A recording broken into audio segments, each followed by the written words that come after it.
Hello மக்களே, welcome to Mumbai ஃப்ளாவிஸ் டைரியின் அன்பு வணக்கம். இன்னைக்கு வந்துட்டு நான் நம்ம வில்லேஜ் ஸ்டைலில் சூப்பரான பலாப்பழம் புட்டு தாங்க செஞ்சு காட்ட போகிறேன். இப்போ பலாப்பழம் சீசன் அப்படியே ஆரம்பிச்சிருச்சு.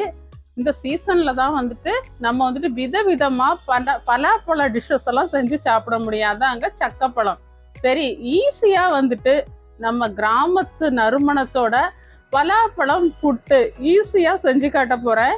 வாங்க நீங்களும் பார்த்துட்டு கம்மன்னு சாப்பிட்டு என்ஜாய் பண்ணுங்க. இப்ப நம்ம பலாப்பழம் புட்டு செய்ய ஆரம்பிச்சிடலாம். நான் வந்துட்டு புட்டு மாவு 250 கிராம் எடுத்திருக்கேன். பலாப்பழம் 1/4 கிலோ, தேங்காய் துருவல் 100 கிராம், உப்பு, அப்புறம் தண்ணி வந்து ஒரு 200 ml நம்ம எடுத்துக்கலாம். இப்போ வந்துட்டு புட்டு மாவு வந்துட்டு ஒரு பவுலில் சேர்த்துக்கலாம். புட்டு மாவு வந்துட்டு பார்த்தீங்கன்னா அரிசி மாவு நல்லா வறுத்த மாவாக இருக்கணும். உப்பு 1/2 டீஸ்பூன் சேர்த்து நல்லா மிக்ஸ் பண்ணிக்கலாம். இடியாப்ப மாவு வேறு, புட்டு மாவு வேறு. புட்டு மாவு கொஞ்சம் தரதரப்பாக இருக்கணும், அப்போ தான் புட்டு சரியாக வரும். வறுத்த மாவாக இருக்கணும். இப்போ நான் வந்துட்டு 200 ml வந்து தண்ணி எடுத்துருக்கிறேன். கொஞ்சம் கொஞ்சமாக இப்படி தண்ணி தெளித்து நம்ம வந்துட்டு எவ்வளோ தண்ணி தேவைப்படுதோ அவ்வளோ நம்ம மிக்ஸ் பண்ணி எடுத்துக்கலாம். இதே மாதிரி மெதுவாக மிக்ஸ் பண்ணுங்கள். இப்போ நமக்கு தண்ணி இன்னும் தேவைப்படுது. சில மாவு பார்த்தீங்கன்னா தண்ணி அதிகமாக தேவைப்படும், சில மாவு வந்துட்டு கம்மியாக தான் தேவைப்படும். நமக்கு எவ்வளவு தேவையோ அவ்வளோ கொஞ்சம் கொஞ்சமாக தொளித்து இந்த மாதிரி நம்ம புட்டு கலந்து எடுத்துக்கலாம். இப்போ பார்த்தீங்கன்னா சரியாக இருக்குது. எனக்கு நான் 200 ml தண்ணியும் நான் சேர்த்துட்டேன். இந்த மாதிரி பிடி கொழுக்கட்டை மாதிரி வரும் பார்த்தீங்களா, இதுதான் நமக்கு புட்டு மாவுக்கு சரியான பதம். இப்போ நம்ம மாவு வந்து ரெடி ஆயிடுச்சு. இப்போ நம்ம பலாப்பழம் வந்துட்டு கட் பண்ணி எடுத்துக்கலாம். நான் வந்துட்டு 1/4 கிலோ தான் எடுத்துருக்கிறேன். நீங்கள் அதிகமாக வேணுங்கிறவங்க அதிகமாக கூட நீங்கள் பலாப்பழம் எடுத்துக்கோங்க. உள்ளே இருக்கிற சீடெல்லாம் நம்ம எடுத்துக்கலாம். உள்ளே இருக்கிற தோலெல்லாம் எடுத்துட்டு நல்லா வாஷ் பண்ணிவிட்டு பொடிசாக கட் பண்ணி எடுத்துக்கலாம். இப்போ பார்த்தீங்களா, இதே மாதிரி பொடிசாக கட் பண்ணிக்கோங்க. பெருசு பெருசாக கட் பண்ணால் வந்துட்டு வேகிறதுக்கு கொஞ்சம் டைம் எடுக்கும். இதே மாதிரி பொடிசாக கட் பண்ணிங்கன்னா ஒரு 6-7 நிமிஷம் புட்டு மாவு வேகிற டைமில் இது நல்லா சாஃப்டாக வெந்துடும். சாப்பிட்றதுக்கும் ரொம்ப டேஸ்ட்டாக வாசனையாக இருக்கும். இப்போ நான் எல்லாம் கட் பண்ணி எடுத்துட்டேன். இப்போ நம்ம மாவில் சேர்த்துக்கலாம். தேங்காய் 100 கிராம் எடுத்திருந்தேன் இல்லையா, அதில் பாதி மட்டும் ஒரு 50 கிராம் வந்துட்டு இந்த மாவுலேயே நம்ம சேர்த்துக்கலாம். மீதி 50 கிராம் வந்துட்டு நம்ம வந்துட்டு புட்டுக்குழல்ல போடும்போது சேர்த்துக்கலாம். இது லேசாக மிக்ஸ் பண்ணிவிட்டு கட் பண்ணி வச்சுருக்கிற பலாப்பழத்தையும் இதில் சேர்த்துக்கலாம்.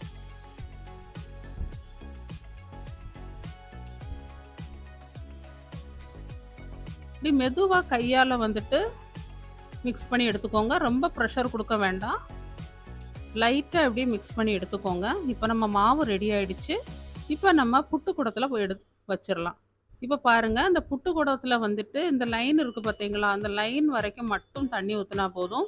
மேலே வரைக்கும் ஊற்றினோன்னா ரொம்ப கொதித்து வெளியில் வரும். இந்த அளவுக்கு மட்டும் பார்த்து ஊற்றிக்கோங்க. இப்போ இந்த புட்டு குழலில் வந்து நம்ம மிக்ஸ் பண்ணி வச்சுருக்கிற மாவை சேர்க்க போகிறோம். அந்த அச்சியை போட்டுட்டேன் நான்.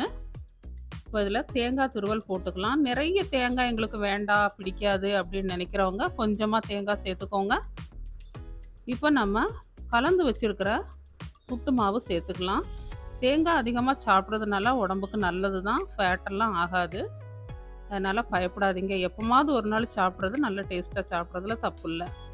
இப்போ நம்ம புட்டு குடத்தில் ஃபுல்லாக மேலே வரைக்கும் இந்த மாதிரி ரொம்ப அழுத்தம் கொடுக்காம இந்த மாதிரி லூஸாக போட்டுக்கோங்க மாவு.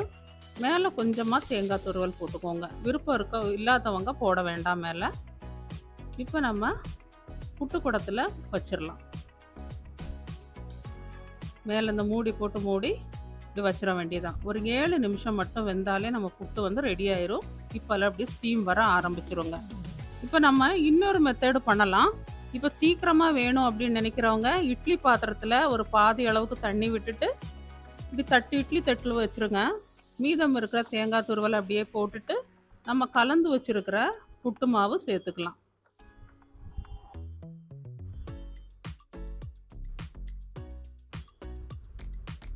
மீதம் இருக்கிற சக்கப்பழம் இன்னும் உங்கள்கிட்ட எக்ஸ்ட்ரா இருந்ததுன்னா அப்படி கட் பண்ணி மேலே போட்டுக்கோங்க. ரொம்ப டேஸ்ட்டாக இருக்கும்.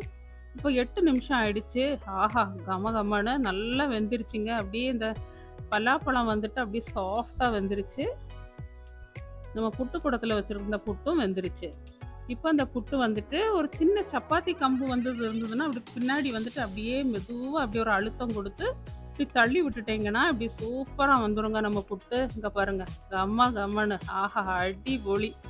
நல்ல வாசனையோட நம்ம புட்டு ரெடி ஆயிடுச்சு. பக்கத்து வீட்டு ஆளுகளே ஓடி வந்துருவாங்கங்க. அவ்வளோ கம கமன்னு வாசனையா இருக்குது. டேஸ்ட்டு வேற லெவல்ல இருக்கும். இதுக்கு சைட் டிஷ் ஆட்லாம் நமக்கு எதுவுமே தேவை கிடையாதுங்க. இப்படியே சூப்பரா ரசிச்சு சாப்பிடலாம். இந்த சீசன்ல இந்த பலாப்பழ சீசன்ல மிஸ் பண்ணாதீங்க. பலாப்பழ புட்டு கண்டிப்பா ட்ரை பண்ணுங்க. பார்த்தீங்களா? எவ்வளோ சூப்பரா அடிபொலியா இருக்கு பாருங்க. 2 மெத்தட்லயும் உங்களுக்கு செஞ்சு காட்டிட்டேன். நம்ம வீடியோவுக்கு கண்டிப்பா சப்ஸ்கிரைப் பண்ணுங்க.